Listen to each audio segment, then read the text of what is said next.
Assalamualaikum warahmatullahi wabarakatuh. Pertama-tama marilah kita panjatkan puji dan syukur atas kehadirat Allah Subhanahu wa taala yang telah memberikan kita kesehatan serta kesempatan untuk mempresentasikan materi kami.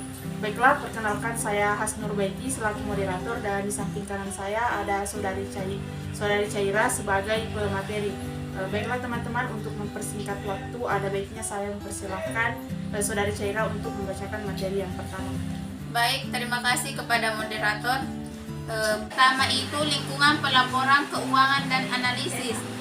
Produk yang paling penting dan dari lingkungan pelaporan keuangan adalah laporan keuangan yang paling penting informasinya.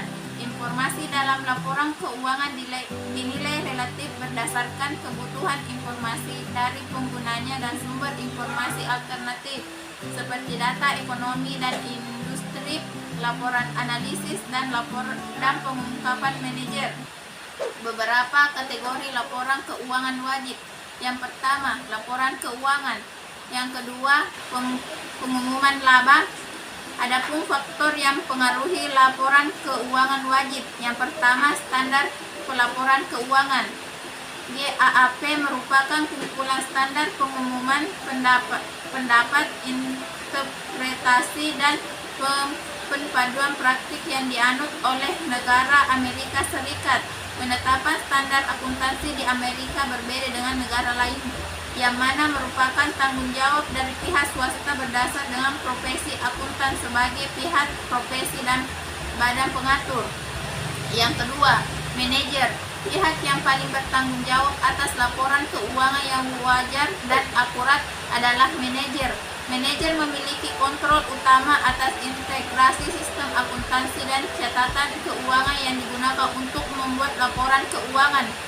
Yang ketiga, mekanisme pengawasan dan pelaksanaan. Yang pertama itu auditor eksternal merupakan mekanisme penting untuk membantu terjaminnya kualitas dan kendala laporan keuangan. Yang kedua, supremasi korporasi dalam suatu perusahaan mengharuskan laporan keuangan disetujui dengan direksi perusahaan tersebut. Yang ketiga, securities and memainkan peran aktif dalamnya mengawasi dan melaksanakan standar akuntansi. Yang keempat, ancaman tuntutan hukum merupakan hal penting lainnya sehubungan dengan pengawasan atau monitor manajer. Yang keempat, sumber informasi alternatif. Yang pertama itu investor merupakan informasi ekonomi dan industri untuk memperbarui ramalan perusahaan. Yang kedua, pengungkapan sukarela oleh investor manajer merupakan sumber informasi yang semakin penting. Yang ketiga, perantara informasi atau analisis memainkan peran penting dan unik dalam pelaporan keuangan. Itulah yang materi yang telah saya sampaikan. Saya kembalikan kepada moderator. Saya ucapkan terima kasih kepada saudari Caira.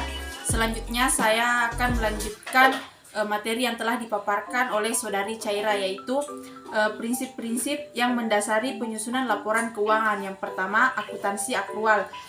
Berdasarkan akuntansi akrual, pendapatan diakui ketika diterima dan diakui ketika terjadi tanpa memperhatikan apakah kas tersebut diterima atau dibayarkan. Yang kedua, biaya historis dan nilai wajar. Akuntansi telah menggunakan konsep biaya historis untuk mengukur dan mencatat nilai aset dan liabilitas. Biaya historis merupakan nilai dari transaksi akrual yang telah terjadi di masa lalu. Yang ketiga, materialistis menurut VASB adalah besarnya kelainan dalam mencantumkan atau kesalahan dalam mencatat informasi akuntansi yang memungkinkan bahwa penilai